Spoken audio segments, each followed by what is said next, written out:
এক breaking news পুনৰ নগাঁৱৰ সামগ্ৰী সমষ্টিৰ নিৰ্বাচনৰ মাজতে সাংবাদিকক লক্ষ্য কৰি আক্ৰমণ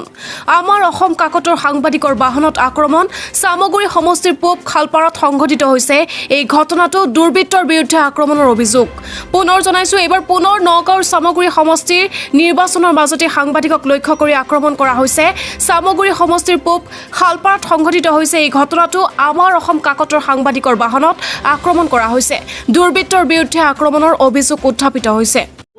সাংবাদিক বন্ধু তাইক দেখা পাই গাড়ীখন তাক মই ভাবিছোঁ চাইড কৰোঁ তাৰ কাৰণে এই কেইটামান ল'ৰা দৌৰি কৰি আছে মই তাক সুধিম বুলি ভাবিছোঁ কি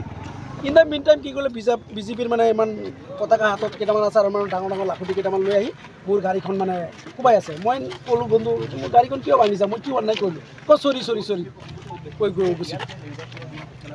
কিমান সময়ত ঠিক 11টা বজাত কোনে ভাঙিলে বিজেপিৰ পতাকা হাতত আছে কিবা এটা আৰু এটা মূৰত বিজেপিৰ ঠাইখনৰ নাম শালপাৰা নগাঁৱৰ পৰা বিভূতি বৰাৰ ৰিপৰ্ট সুহানা লাইভ।